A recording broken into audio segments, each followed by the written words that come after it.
Hello everyone, आप सभी लोगों का एक बार फिर से आपके अपने यूट्यूब चैनल में स्वागत है। दोस्तों, आज के इस वीडियो में हम लोग डिस्कस करने वाले हैं टोटल ऐसी 3 अलग अलग स्टॉक्स के बारे में यहाँ पर हम बात करने वाले हैं।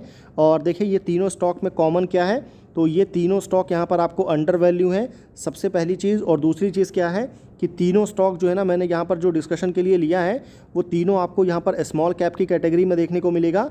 और सबसे इम्पॉर्टेंट कि कौन से सेक्टर से बिलोंग करती हैं, तो आपको बता दूं कि ये जो तीनों स्टॉक है वो आपको यहाँ पर डिफेंस सेक्टर से रिलेटेड है। तो इस चीज़ को भी आप ज़रूर ध्यान में रखिएगा।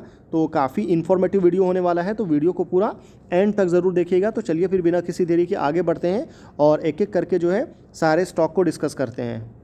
देखिए, हमारी इस लिस्ट में जो पहली कंपनी है, कंपनी काफ़ी ज़्यादा इंपॉर्टेंट है। कंपनी का नाम है अवंटेल लिमिटेड। अवंटेल लिमिटेड की अगर मैं बात करूं तो ये जो कंपनी है वो क्या करती है, तो कंपनी जो है बिजनेस में है आपको designing, developing and maintaining wireless and satellite communication product हो गया, डिफेंस इलेक्ट्रॉनिक्स हो गया, रडार सिस्टम्स हो गया, development of network management software हो गया। ये सब का कंपनी काम करती है मेनली किसके लिए, तो एरोस्पेस एंड डिफेंस सेक्टर के लिए कंपनी यहाँ पर आपको काम करती है। बहुत ज़्यादा छोटी कंपनी है, आप देख सकते हैं। ओनली यहाँ पर आपको 4225 करोड़ का मार्केट कैप है इस कंपनी का। और अगर आप इंडस्ट्री पी देखेंगे तो डिफेंस सेक्टर के लिए जो अभी इंडस्ट्री पी चल रहा है वो 76.8 है। और यहाँ पर जो स्टॉक का पी है वो आपको 70.5 है, यानी कि वैल्यूएशन के पॉइंट ऑफ व्यू से ये स्टॉक आपको अंडर वैल्यू है।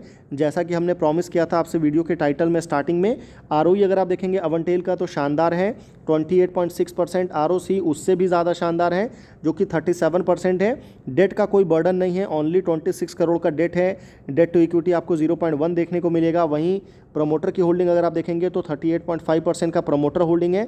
प्लेजिंग यहाँ पर बिल्कुल भी नहीं है, तो इस चीज़ को आप ध्यान में रख सकते हैं। बाकी जो मार्जिन है ना कंपनी में वो बहुत ज़्यादा स्ट्रॉन्ग है, ऑलमोस्ट आपको 40% के आसपास, यानी कि 38.4% का मार्जिन है इस कंपनी में। और हालांकि ईयरली बेसिस में कंपनी ने कोई बहुत शानदार ग्रोथ हमको शो नहीं किया है, एक कांस्टेंट ग्रोथ है, 10% 11% का ग्रोथ आपको देखने को मिलेगा।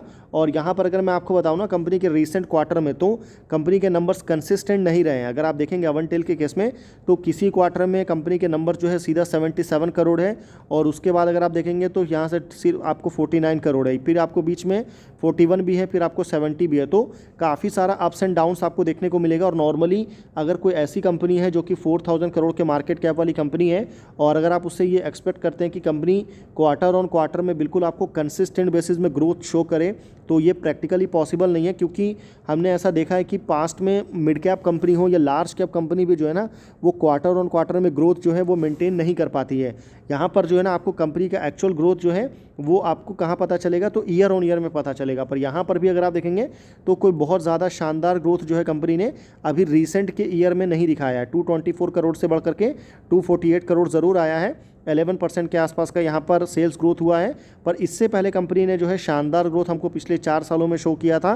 52 करोड़ से बढ़ते बढ़ते कंपनी का रेवेन्यू जो है 224 करोड़ पर आया है। मार्जिन्स अगर आप देखेंगे तो अच्छा मार्जिन है, पहले 30% के आसपास था, अभी आपको 38% का मार्जिन देखने को मिलेगा। और बाकी नेट प्रॉफिट वगैरह देखेंगे तो 60 करोड़ के आसपास का नेट प्रॉफिट है। बैलेंस शीट कंपनी का शानदार है। रीज़न क्या है इसके पीछे, रीज़न है कि कंपनी का जो रिजर्व है वो 123 करोड़ से बढ़ करके 199 करोड़ पर आ चुका है। और जो कंपनी का डेट है वो आपको 26 करोड़ है। तो कंपैरेटिवली बैलेंस शीट कंपनी की अच्छी है, क्योंकि यहाँ पर रिजर्व आपको जो है वो काफ़ी ज़्यादा देखने को मिल रहा है। और कंपनी का जो बोरोइंग है या जो डेट है वो कंपैरेटिवली आपको काफ़ी लो देखने को मिल रहा है। तो इस चीज़ को आप ध्यान में रखिएगा। हालांकि शेयर होल्डिंग पैटर्न इस कंपनी का कोई बहुत ज़्यादा स्ट्रॉन्ग नहीं है। शेयर होल्डिंग पैटर्न में एक प्रॉब्लम है कि यहाँ पर प्रोमोटर की होल्डिंग जो है वो लो है, और यहाँ पर पब्लिक की होल्डिंग बहुत ज़्यादा है। और कंपैरेटिवली एफआईआई एंड डीआईआई की होल्डिंग की अगर मैं बात करूँ तो एक तो पहले दोनों ने अपनी होल्डिंग को डाइल्यूट किया है, और काफ़ी कम होल्डिंग जो है यहाँ पर एफआईआई एंड डीआईआई की है। तो ये एक नेगेटिव पॉइंट है अवंटेल में, तो इस चीज़ को भी आप माइंड में रख सकते हैं। अब चलिए आगे बढ़ते हैं और सेकंड कंपनी की तरफ चलते हैं। देखिए, सेकंड कंपनी जो है बहुत ज़्यादा छोटी है। कंपनी का नाम है CFF fluid control limited. CFF fluid control की मैं बात करूं तो ये जो कंपनी है वो मेनली आपको इंडियन नेवीज़ के लिए कंपनी आपको काम करती है। और कंपनी का क्या काम है, तो सबमरीन्स एंड शिप्स वगैरह जो है इसका आपको कंपनी टेस्टिंग वगैरह हो गया, रेफरेंस सिस्टम हो गया, कॉम्बैट सिस्टम हो गया, शिप बोर्ड मशीनरी हो गया, मेंटेनेंस हो गया, रिपेयर का काम जो है ये सारा काम आपको कंपनी देखती है। बहुत ज़्यादा छोटी कंपनी है, आप देख सकते हैं। ओनली आपको 1227 करोड़ का मार्केट कैप है इस कंपनी का। और इंडस्ट्री पी ऑब्वियसली कांस्टेंट रहेगा, 76.8 देखने को मिलेगा। स्टॉक का जो पी है वो आपको 51.4 है। तो वैल्यूएशन को आप ध्यान में रख सकते हैं, अंडर वैल्यू स्टॉक है। ROE इसका शानदार है 17.4%, ROC देखेंगे तो कंपैरेटिवली बेटर है 22.1%। प्रमोटर होल्डिंग यहाँ पर बहुत ज़्यादा अच्छी है। डेट आपको देखेंगे तो 21 करोड़ का डेट है, तो कोई बहुत ज़्यादा डेट नहीं है। डेट टू इक्विटी भी ओनली 0.1 है। और अगर आप CFA फ्लूट का मार्जिन देखेंगे ना, तो मार्जिन भी इसका अच्छा है। 28% का मार्जिन जो है वो बुरा मार्जिन नहीं होता है, काफ़ी अच्छा मार्जिन माना जाता है। बाकी ईयरली बेसिस में भी कंपनी ने जो है शानदार ग्रोथ हमको शो किया है। फिर चाहे आप सेल्स का ग्रोथ देखिए या फिर आप प्रॉफिट में, कंपनी ने बहुत अच्छा यहाँ पर हमको परफॉर्मेंस जो है वो कर करके यहाँ पर दिखाया है। बाकी अगर मैं रिसेंट क्वार्टर की बात करूँ तो उतने अच्छे नंबर कंपनी के नहीं आए थे अगर आप इसको लास्ट क्वार्टर से कंपेयर करेंगे। बाकी ऑन एंड ऑफ अगर आप देखेंगे तो ठीक ग्रोथ कंपनी ने दिखाया है। ईयर ऑन ईयर में जो है यहाँ पर आपको डिसेंट ग्रोथ है, कोई बहुत ज़्यादा एक्सेप्शनल वेल तो नहीं बोलूँगा, पर आपको यहाँ से 15 करोड़ से बढ़ते बढ़ते कंपनी का जो रेवेन्यू है पिछले 5 सालों में अगर आप देखेंगे ना, तो कंपनी ने अपने रेवेन्यू में जो है 10 टाइम्स का ग्रोथ जो है हमको यहाँ पर दिखाया है, जो कि अच्छी बात है, अच्छा ग्रोथ है। अगर आप इसको ईयर ऑन ईयर बेसिस में अगर आप देखेंगे तो देख सकते हैं 223% का ग्रोथ है, उसके बाद 50%, फिर आपको 51% और अभी आपको 36% का ग्रोथ आपको सेल्स में देखने को मिलेगा। मार्जिन जो है आपको 28% है, जो कि अच्छा मार्जिन आप बोल सकते हैं। बाकी टैक्स वगैरह कैलकुलेट करने के बाद में जो नेट प्रॉफिट है वो 24 करोड़ है। शेयर होल्डिंग पैटर्न में ज़्यादा कुछ यहाँ पर डिस्कस करने के लिए है नहीं, क्योंकि यहाँ पर जो प्रमोटर की होल्डिंग है वो कांस्टेंट है, उसमें ज़्यादा चेंज आपको हुआ नहीं है। और FII की अगर मैं बात करूँ तो पहले भी 0 थी, अभी भी 0 है। हालांकि म्यूचुअल फंड एक समय पर आपको 1.34 था, फिर ये 0 हुआ, फिर ये बढ़ करके 0.08, उसके बाद अभी जो है 0.14 है। तो कोई बहुत ज़्यादा होल्डिंग नहीं है, तो आप इसको नेग्लिजिबल होल्डिंग बोल सकते हैं। बाकी जो पब्लिक की होल्डिंग है 27% के आसपास आपको देखने को मिलेगा। तो CFA फ्लूट कंट्रोल को भी जो है आप अपनी वॉच लिस्ट में रख सकते हैं, काफ़ी रिस्की स्टॉक होगा बेसिकली। अब चलिए आगे बढ़ते हैं और लास्ट कंपनी की तरफ चलते हैं। देखिए, डिफेंस सेक्टर की जो लास्ट कंपनी है, कंपनी का नाम है C2C advance system limited. C2C advance system की अगर मैं बात करूं तो ये जो कंपनी है वो आपको डिफेंस इलेक्ट्रॉनिक्स का कंपनी आपको बिजनेस करती है, और डिफेंस प्रोडक्ट्स जो है कंपनी इंडिया में आपको बनाती है। यहाँ पर आप देख सकते हैं vertically integrated defence electronics solutions जो है company air, sea and land, यानी कि तीनों डिफेंस के लिए जो है आपको कंपनी काम करती है।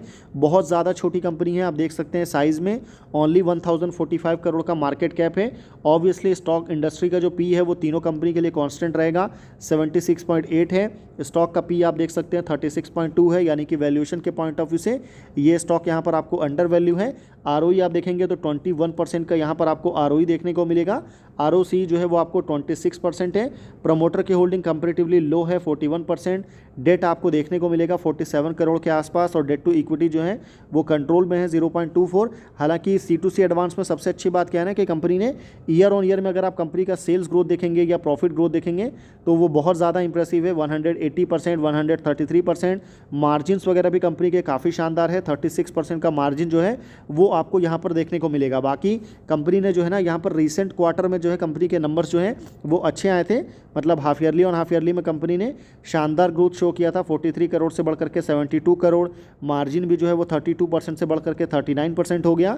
इसकी वजह से जो कंपनी का नेट प्रॉफिट है ना वो आपको यहाँ पर 10 करोड़ से बढ़कर के 19 करोड़ पर पहुँच चुका है। बाकी ईयर ऑन ईयर बेसिस में अगर आप कंपनी के ग्रोथ की अगर मैं बात करूँ तो एक समय पर कंपनी बिल्कुल नेग्लिजिबल ग्रोथ आपको देखने को मिलता था, फिर ये बढ़ करके 41 करोड़ हुआ, और अभी सीधा आपको डबल से भी ज़्यादा का ग्रोथ जो है कंपनी ने दिखाया है। और ये अच्छी बात है, पहली बार ऐसा हुआ कि कंपनी ने किसी साल 100 करोड़ का जो है यहाँ पर रेवेन्यू जो है टच किया है। हालांकि मार्जिन एक समय पर 48% था, फिर ये घट करके 45 और अभी जो है 36% के मार्जिन के ऊपर में कंपनी यहाँ पर खड़ी है। और नेट प्रॉफिट आप देखेंगे 30 करोड़ के आसपास आपको नेट प्रॉफिट देखने को मिलेगा। C2C एडवांस में अगर मैं आपको बताऊँ ना तो इस कंपनी में एक और जो बहुत बड़ा पॉजिटिव पॉइंट है कि इसका शेयर होल्डिंग पैटर्न आपको काफ़ी स्ट्रॉन्ग है। मतलब अगर आप देखेंगे तो प्रमोटर ने यहाँ पर अभी रिसेंट टाइम में अपनी होल्डिंग को बढ़ाया है। वहीं FII की बात करूँ तो FII ने अपनी होल्डिंग को डाइल्यूट किया है, पर अभी भी 2% की होल्डिंग है। म्यूचुअल फंड ने भी अपनी होल्डिंग को काफ़ी हद तक डाइल्यूट कर दिया है, पर अभी भी ऑलमोस्ट आपको 4% की होल्डिंग जो है यहाँ पर हमको म्यूचुअल फंड की देखने को मिलता है। मतलब दोनों मिला देंगे ना तो ऑलमोस्ट आपको 5.73% की होल्डिंग जो है वो अभी भी इंस्टीट्यूशन के पास में है। तो इस चीज़ को आप ध्यान में ज़रूर रखिएगा। बाकी यहाँ पर पब्लिक की होल्डिंग बहुत ज़्यादा है, तो ये एक नेगेटिव पॉइंट है, इसको आप माइंड में रख सकते हैं। तो ये टोटल 3 कंपनीज निकल के आ रही थी जो कि स्मॉल कैप थी, और स्मॉल कैप से ज़्यादा ये तीनों कंपनी अंडर वैल्यू थी, जिसको यहाँ पर मैंने डिस्कशन के लिए लिया था। तो आई होप आपको वीडियो इन्फॉर्मेटिव लगा होगा। वीडियो अगर आपको इन्फॉर्मेटिव लगा है तो आप वीडियो को लाइक कर सकते हैं, चैनल को सब्सक्राइब कर सकते हैं। बाकी मेरी तरफ से तीनों में से किसी भी कंपनी को लेकर के किसी भी तरह का कोई भी बाई सेल होल्ड का रिकमेंडेशन नहीं है। वीडियो आपको इन्फॉर्मेटिव लगे तो वीडियो को लाइक करिए, चैनल को सब्सक्राइब करिए और हमारे टेलीग्राम चैनल को भी ज़रूर एक बार विजिट करके उसको सब्सक्राइब करके आप रख सकते हैं। लिंक आपको जो है इसी वीडियो के डिस्क्रिप्शन बॉक्स में मिल जाएगा। तो फिर मिलते हैं आपसे अगले वीडियो में, तब तक के लिए गुड बाय।